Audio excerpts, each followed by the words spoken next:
The defense bailed out Tua, and it also went ahead and bailed out McDaniel's play calling at times. Really, other than Achane, who showed up today on offense, that's worth talking about.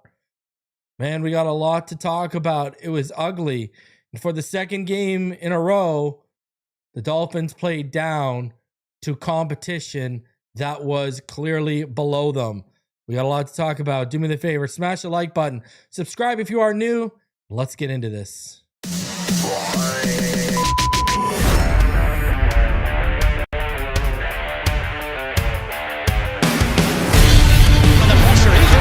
Loses the football. Touchdown! Got it!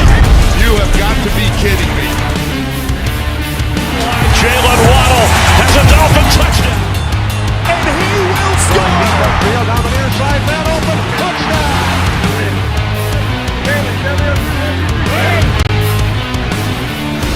The run from Tua Tagovailoa.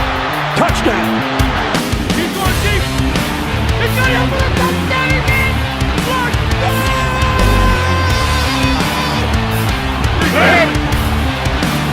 Tagovailoa trying to pick up for it, fire to the end zone, touchdown! Beautiful day to be a Dolphin fan. Let's go!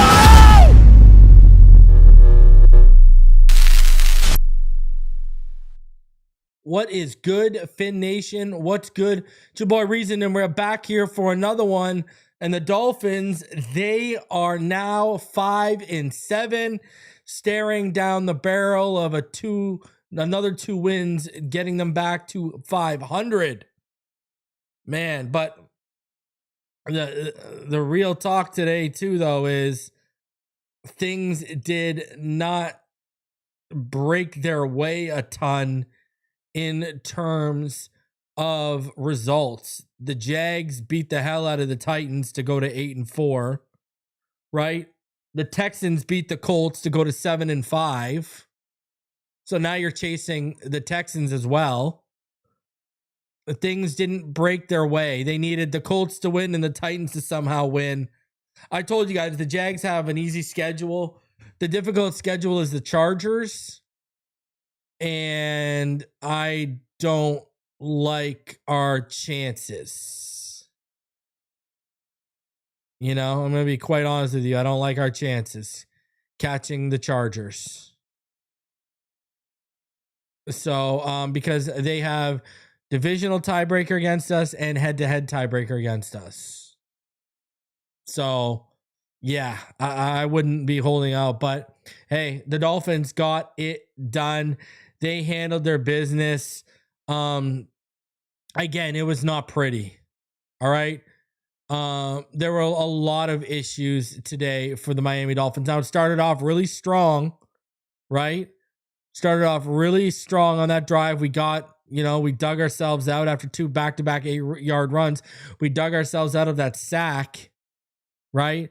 And we dug ourselves out of, thank God, Tua fumbled, muffed the punt, and then he made the throw to Malik Washington, thank God. And then obviously the big 29-yard touchdown run from Achane, and we thought we were off to the races. But the next two drives for the Miami Dolphins were 3-and-outs. It was not, and the second 3-and-out was ended by a Tua Tagovailoa sack. Right? And then we got the field goal to go up 10-0. Then, they fumbled, and then we threw the interception and gave the ball right back to them. That led to a punt. And then we got a field goal. They threw an interception, right? The Rasul Douglas pickoff. And then we settled for another field goal. We're up 16-0. And then the second half starts. And let's be honest, the Saints look like they made adjustments. It looks like they made a lot of good and proper adjustments. And it worked out almost immediately for the Saints, right? They had that long drive to start the third quarter, the second half, that 10-play, 65-yard drive that was ended by the 17-yard Chris Olave touchdown.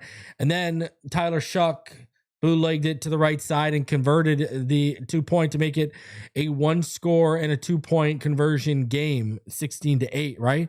And then what do? We followed up with a 3-and-out. Right? Just followed up with a 3-and-out. Which wasn't good because, I mean, you started that off with the sixth offensive lineman package with Brunskill, and you start off with a 9-yard run. Then Devon Achane to the right side gets stuffed for nothing. And what was so impressive about them getting stuffed for nothing was they motioned Ingold into the backfield and sent him to that side.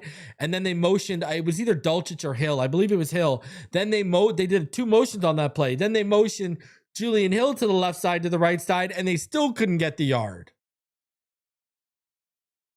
They literally motioned over help 2 players to that side and couldn't get it. And then 3rd and 1, Tua with a little, play action and a boot to the left. He's got Julian Hill open, and the placement is terrible. As terrible as the placement on the Bills interception right there. Josh Allen just threw an interception. But the placement was terrible. It was behind, at Julian Hill's hip, and behind him. Now, could Julian Hill have caught it? Yes. He got hands on it. Should he have came down with it? Probably. But ask yourself, are you expecting Julian Hill to make that catch? The guy's got cinder block hands when the ball's out ahead of you. So are we really, what are we expecting? I'm not expecting Julian Hill. He's not the type of receiver to bail you out on that bad throw. That's not Julian Hill's game. That's never been Julian Hill's game. Because I see some people are actually trying to give Julian Hill hell for that. That was not his fault. That was all Tua.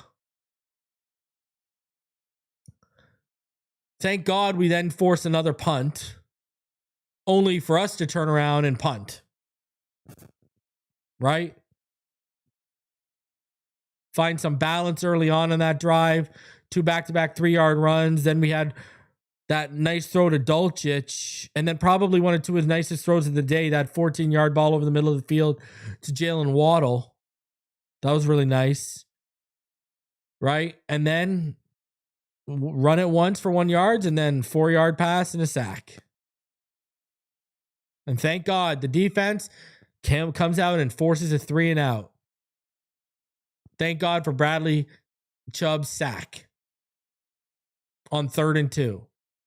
We had a field goal to go up 19-8. They get a field goal to come back down, and then here we go. We turn the ball over on downs. 3rd and 4. 3rd and 4. We go with the 6-man package. Ollie Gordon gets shut down. Ollie Gordon gets the ball in the backfield and is going east-west when you got to go north-south, brother. And he loses a yard and we get shut down. And then everyone got the feeling. You saw the chat. Everyone's like, oh, here we go. That's so Dolphins. And then obviously they come down with a touchdown. A 7-play touchdown drive. Capped off by the Vele touchdown for 15 yards. Tyler Shuck making things happen. And then, thank God, Minkah Fitzpatrick bails this team out. Minkah Fitzpatrick intercepts the 2-point conversion, right? When Talise, I believe it was. I'm pretty sure it was Fuaga. I'm pretty sure it's Talise Fuaga who had the penalty against him, right? Pushed him back. It's like a false start penalty. Minkah, with a pick 2, intercepts the 2-point conversion attempt and takes it all the way back to the house. Unbelievable to make it 21-17. Then, I don't know how, but the New Orleans Saints recover an onside kick that the refs claim touched a Dolphin defender People couldn't figure out whether it was Cameron Good or fingertip of another player. There's a review, and it's clear as day it didn't touch anyone. But for some reason, the call on the field stands, which they had a bad call earlier. Remember, there was the catch along the right sideline by the Saints receiver where it looked like his knees went out of bounds, but they upheld it. There wasn't enough to overturn it. Anyways, Tyler Shuck and the Saints offense get the ball back. It didn't even go 10 yards too, but they get the ball back and then they are shut down. Tyler Shuck on 4th and 1 from the Miami 36 with 34 seconds left. Jordan Phillips and Chop Robinson shut it down. Chop Robinson had a good game. He had a sack and a half today.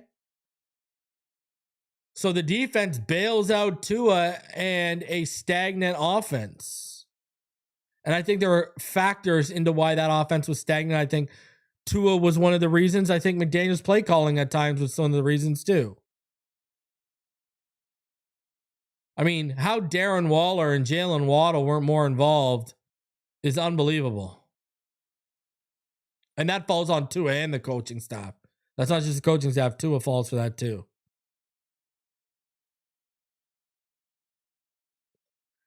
But, I mean, Jordan Brooks, another great performance. 12 tackles. Fantastic stuff. Zeke Biggers gets his first half sack of the year. Shared one with Chop, right? Minkah had that big strip sack. To me, Minkah Fitzpatrick was the player of the game. It don't got to be defensive. It don't got to be offensive.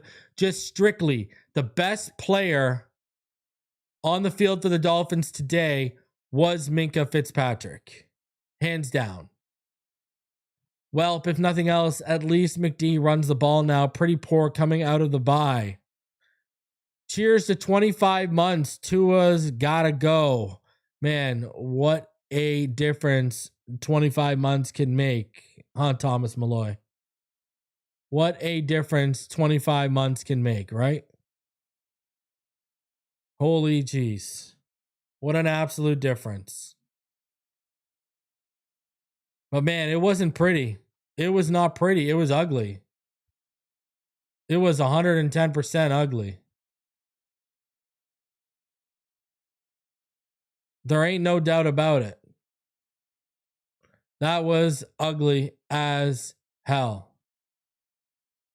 And I mean, there's things to be, there are things to be worried about here.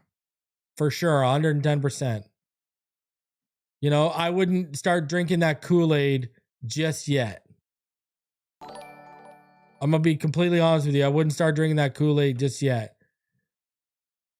Barotor 0928 says, I don't think these narrow wins are sustainable. Either do I. Not though. Man, listen. Don't get too emotionally invested. Agreed. Let's have a conversation about this right now. Okay. Let's have a conversation about this. Listen, they have played down to the competition against two really bad teams. Now, did the Commanders get a shot in the arm with Dan Quinn? Yeah, they did. I warned everyone that would happen. But today there was no excuse. And a lot of it fell on Tua. Now, again, did the Saints have the number 9 pass defense coming into the game? Yes. But Tua was missing gimme throws. It's not like, everything was covered downfield and Tua was forcing it. Tua's interception, bad decision. There's a safety over top of that. What are you doing? We had just got the ball back with great field position. Tua missed that angle route to Achane. That was a walk-in touchdown. Missed that walk-in touchdown throw. That was a walk-in touchdown. Missed it.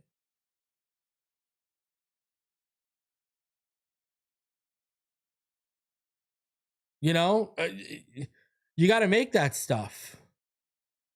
Even the Waller, the big 34-yard completion of Waller.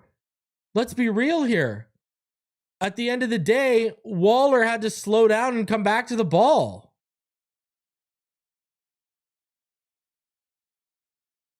Right? Like, Waller had to come back to the ball.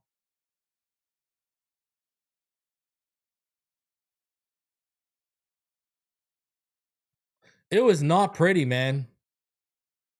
It was not pretty at all. And I don't know what to tell you.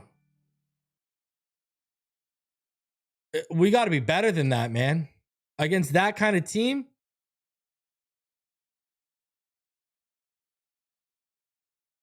And I'll tell you this: fool me once, shame on me. Fool me twice, shame on you. These commanders in Saints games have been pretty bad. And that's what's troubling, ladies and gentlemen. We are playing down to this competition. When you are in a position where you are trying to make a run here to finish out the season strong, you cannot afford to play down to this competition. Where did that team that beat and shellacked the Buffalo Bills go?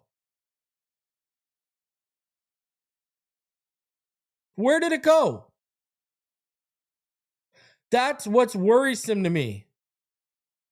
Yeah, you're getting away with these bad games because of the competition you're playing. What happens when you play the Steelers? What happens when you have to play the Bengals with Joe Burrow back, who just gave it to the Baltimore Ravens, and the Ravens handed you your ass? You know, like, this is worrisome stuff. And even the Jets won today. They scored 31 points with Tyrod Taylor. Yes, I know Tua's never lost to the Jets, knock on wood. But that was the case heading into this year against the Patriots. And look at where the Patriots are. Look what they did to us, and look at where we are.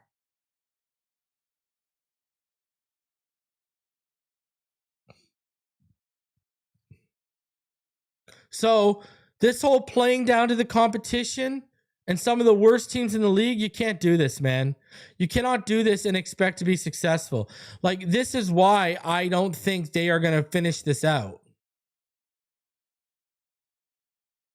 We are seeing exactly why I don't think they're going to finish this out. It's right in front of your eyes. Like, this is bad, man.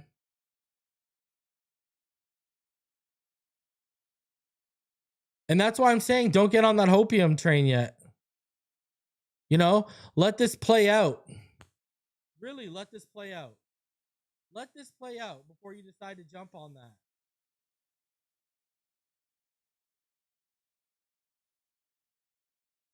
Let this all play out.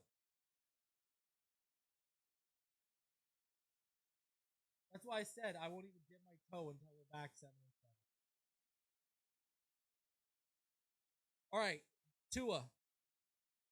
Listen, I've said it before, I'll say it again. I wanted Jackson Dart last year. I want Dante Moore this year. Would I trade up for Dante Moore? Yes, but it's going to be way too expensive. Way too expensive. It's going to be way too expensive for Dante Moore. It's going to be way too expensive for Dante Moore. And we just can't afford that. They can't afford that to move up. That's just where we're at. They can't afford it.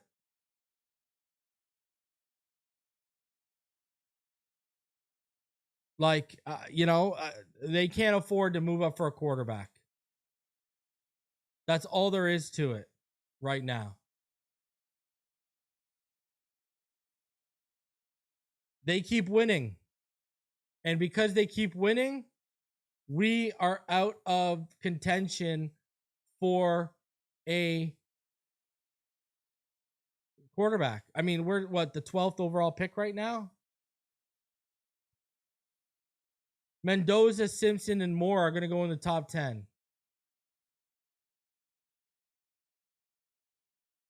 They're going to go in the top 10.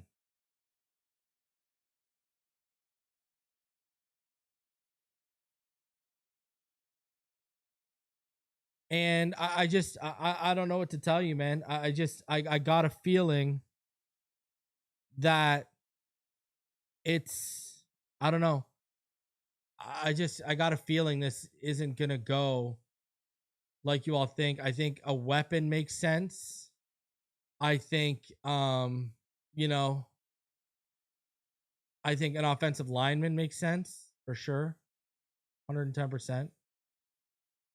110%. But listen, here's where we're at. Tua Tagovailoa, first of all, you're seeing, let's talk about, there's a few regressions you're seeing right now, okay? You're seeing some regression, I think, for sure, in the mechanics. 110%, you're seeing regression in the mechanics. That is 110%, at least what I'm seeing. You're seeing a mechanical regression, the footwork specifically. The footwork has not been good. The footwork has been very poor at times. There's a lot of throws that people are like, oh, we can't get juice on it. Oh, we can't get the velocity on it. The reason why you're seeing that is because of the footwork. Okay, that's number one. Number two, the physical regression. I've talked about this. This is because he's not working with Perform. I've talked about this in detail. This is because you're not seeing the work being put in with Perform. Period. And because you are not seeing the work put in with Perform, you are seeing the mechanical regression and you are seeing the physical regression. Straight up. That's what you are seeing. And you are even seeing it because at least when he wasn't working with Perform last offseason, but he was working with 3D QB. So he was still working with like the best QB coaches in football. That's why you still saw when he came back from the concussion in those 6 games last year, why he was lights out.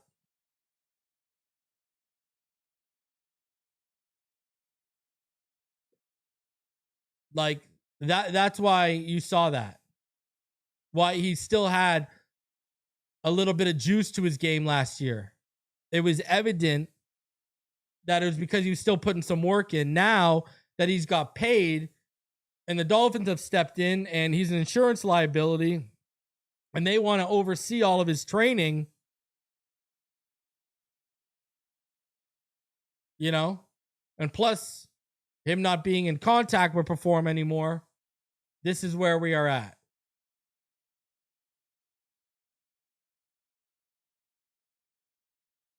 And I've got my reasons. I talked about it during the live stream. I know a lot of things about what's going on with Tua behind the scenes, his inner circle, all that kind of stuff.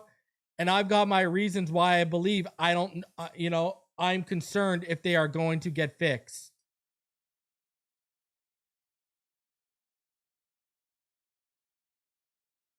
That's where I'm at. I am concerned if they are going to get fixed, and I got my reasons for it. And like I've said, if things go south and Tua's out of here, okay, we'll have a conversation. I'll drop everything I know on Patreon. You guys will know what I know.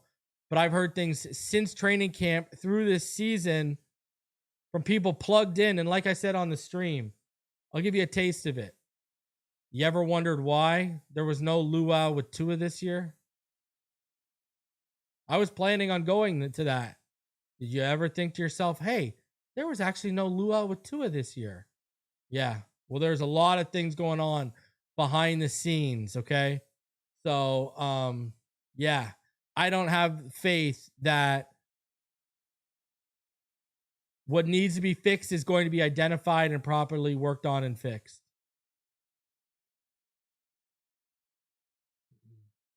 The Dolphins don't want him getting on a plane and traveling to California. The Dolphins haven't liked Nick Hicks since Flores was there. For some reason, there's been issues. Remember, Nick Hicks was the one who came out with the jiu-jitsu and all that training. He came up with that idea for Tua, and the Dolphins took credit. The Dolphins have asked him to lean Tua out, to bulk Tua up. He's done it every single time. And we've seen results. But for some reason, they've got a hard-on for him. I don't know why.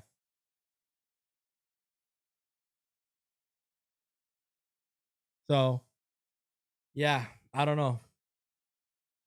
It is what it is. We'll see. But I don't have all the faith in the world that Tua is going to figure this out and turn it around.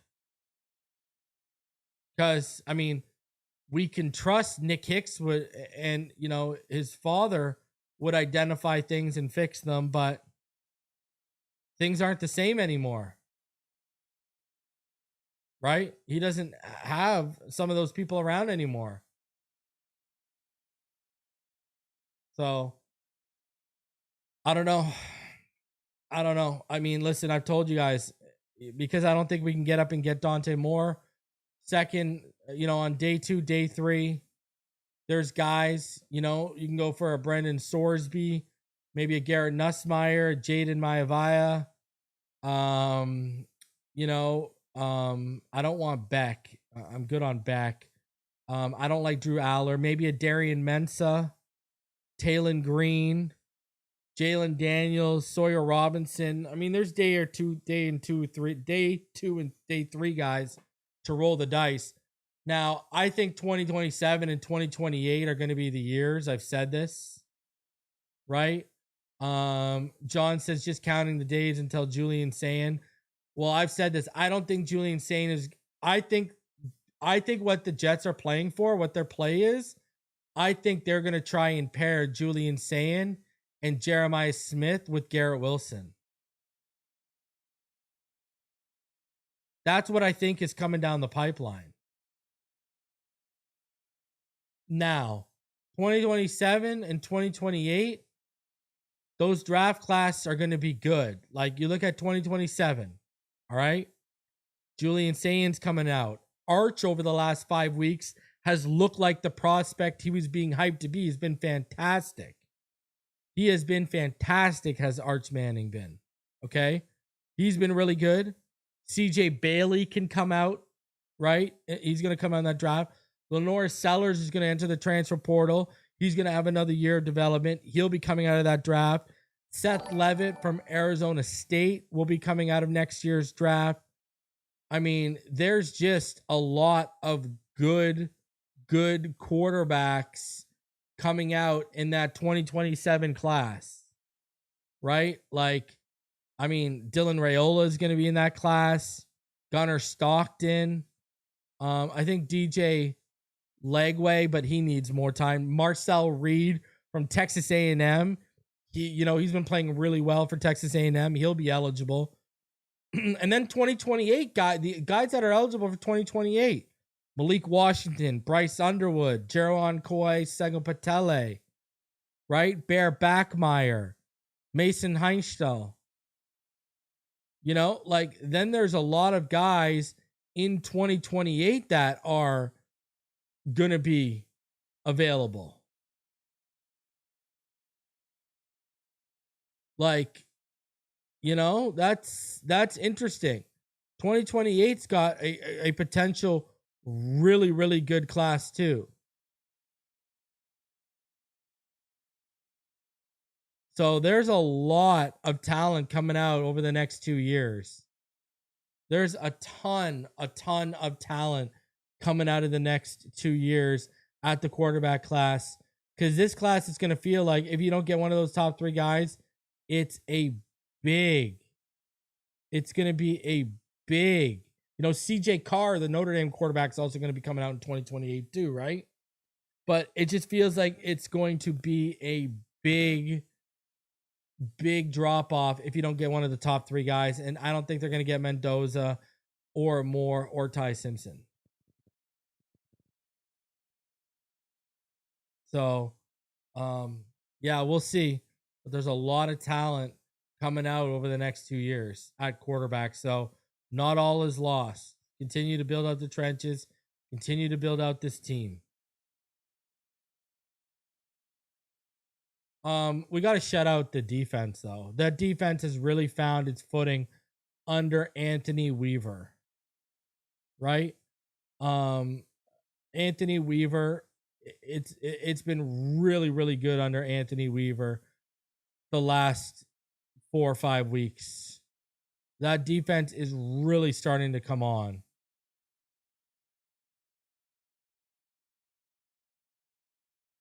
Really starting to come on. I love it. I love what we're seeing. I love what we're seeing, man. And Man, Kenneth Grant played well. Jordan Phillips, eh? Jordan Phillips. Jordan Phillips was really, really good today, making a lot of impact plays. Chop Robinson had a slow start to the day, but really picked up in that second half, finished with a sack and a half. I think Kenneth Grant continues to do good stuff that isn't going to make the score sheet. Offensive line won too many sacks today, but for the most part, they weren't a huge issue. Got to get more of a push in the run game, especially on 3rd and short. Right? You got to get more of a push in the run game. I don't know what else to say. Got to get more of a push in the run game. 110%. I don't think we were getting a good enough push at all, especially on those short downs where we got stuff. On the flip side, Mike McDaniel. So I'm going to talk about the coaching for a sec here. Mike McDaniel. The play calling at times, man. You know, I mean, Tua was struggling, and there were times where you were just straight up dropping him back. Like, I don't know what you were thinking, right? Achane at one point had 99 yards, and you were just dropping back Tua. You know? Specifically on that drive, where that 7-play, 39-yard drive, we were up 16-8 with about 4:46 left in the third. I mean, Wright gets a 3-yard run to start it off. Then it's Tagovailoa, 1-yard run for Achane, Tagovailoa.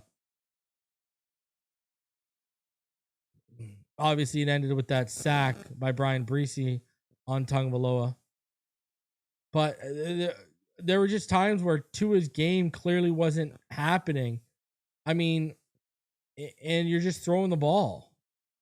Like, check this out. When we got it up 10-0 off that fumble, right? And we got the ball back.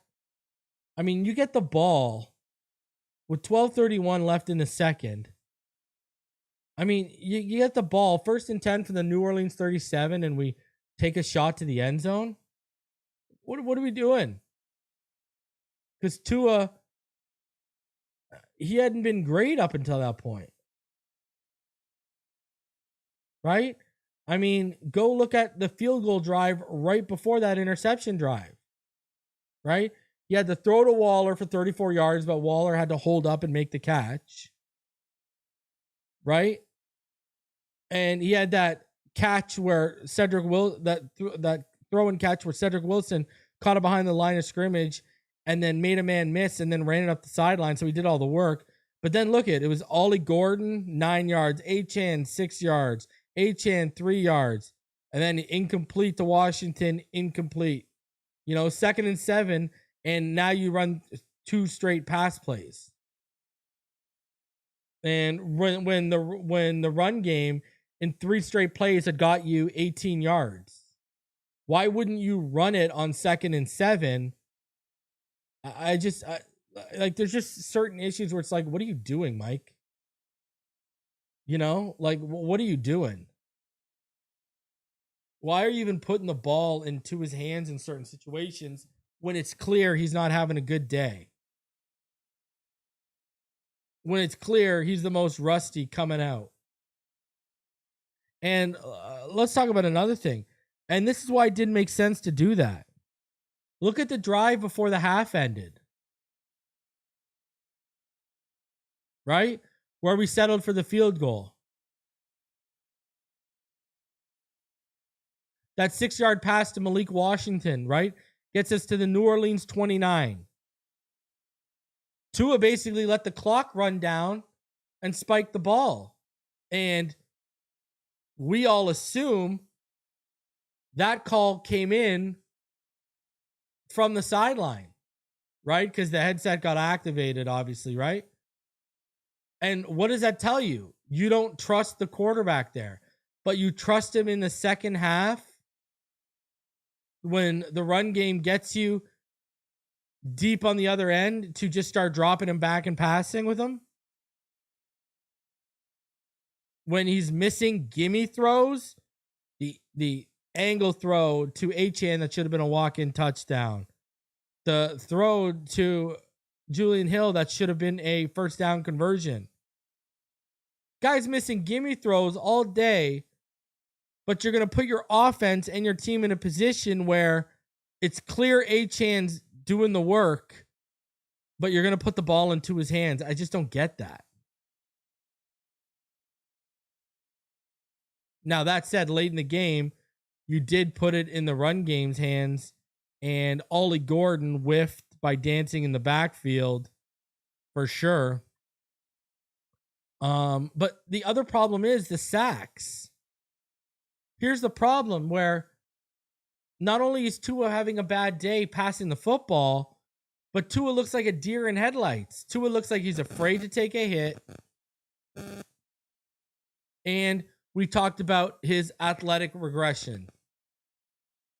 So you got a guy who isn't making plays with his legs like he has in the past few years, but is also afraid to make plays with his legs like he has the past few years. I mean, I'll say one thing. Tua for sure got the memo. He's been sliding this year. He ain't messing around.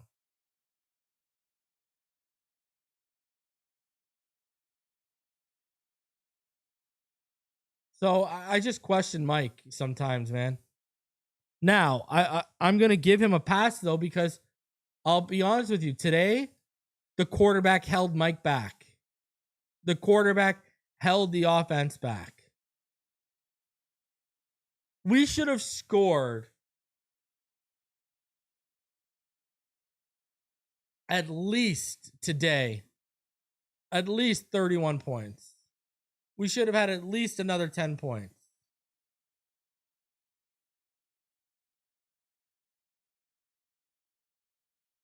Should have scored that angle route to Achane, and you should have at least came away with a field goal after that fumble recovery, but that led to a Waddle interception.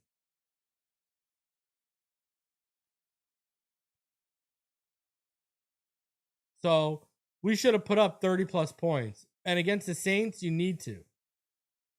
You should be putting up 30 plus points against the Saints.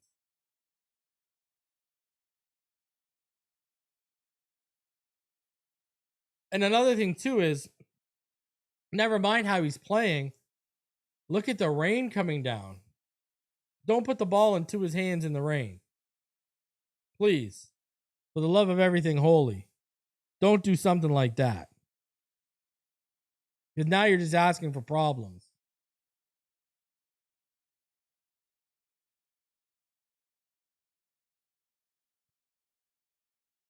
So, I don't know. This offense really felt stagnant today, and a lot of it can be attributed to the quarterback play. That's how I see it. This offense really felt stagnant today, and a lot of it you can contribute.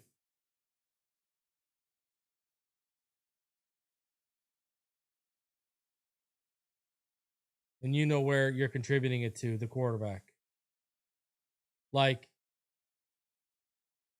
Tua was holding them back today. 110%.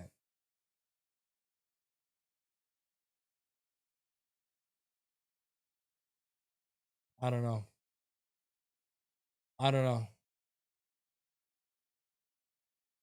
Now, I know in the hunt, all of those little graphics will continue to pop up, but like I said, this team's got to get back to 7-7 for me to consider. And even with the way they're playing, like you're not convincing me.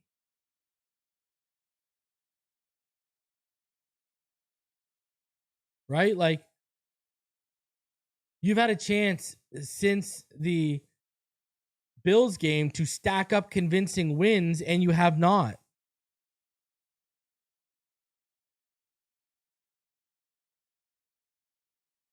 That's you have had a chance to have 3 convincing wins in a row. Instead, you had one, and you stumbled to the finish line on the other two. And it got really close today. Minkah saved the game, basically.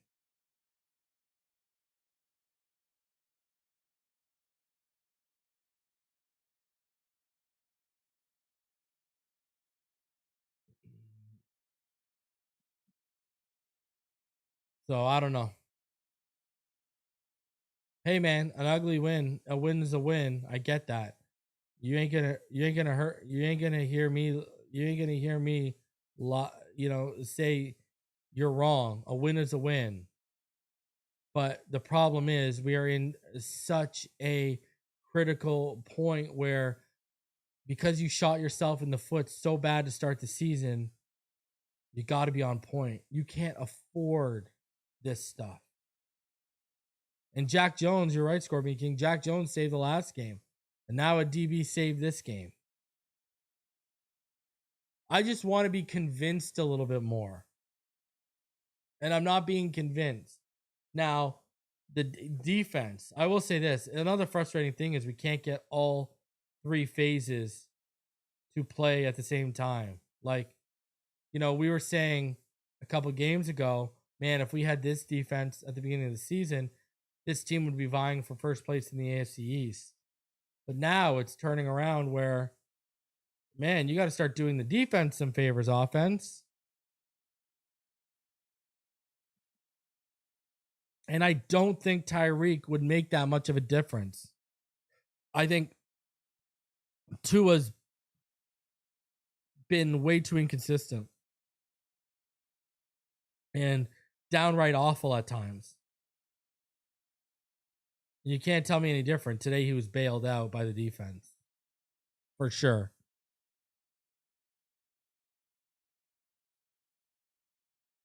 I want to shout out the sponsor of today's video. That, of course, is Sleeper. All right. The NFL season is well underway, and that means you have a chance to 1,000 times your cash on daily fantasy football. Football has never been more exciting than it is now, with players like rookies that are coming out and balling. I mean, Tyler Shuck today, I know, right? Huh? But with players like Jackson Dart, who's exciting to watch, right? And you got players like, I know he got hurt today, but Sam Darnold playing well. Oh, you also got, exciting players like Matthew Stafford ripping it up through the air this year, as well as great receivers all through the league like Jamar Chase, Justin Jefferson, Puka Nacua, and so much more. And you got exciting players like Achane on the ground. And you listen, you can pick on stats for these players like touchdowns, passing yards, receiving yards, fantasy points, and more for up to 1,000 times payout on Sleeper. Get your picks right and you could win big. Use promo code PHINSIDE and you'll get up to $100 match on your first deposit. Terms and conditions do apply. See Sleeper's terms of use for details. If you use my code right now, you will get a free $20 deposited into your account, courtesy of Sleeper. So shout out to Sleeper for sponsoring the channel. Well, man, here we go. We have a week ahead of us where it's Jets week. It's a rivalry week. And, I mean, we just need to be played better than what we've seen. I mean, they were played down to the competition against the Commanders, and we all said, okay, well, now they got the bye to make adjustments, figure things out. And for the second game in a row, they play down to much weaker competition. And that was what was scary, too.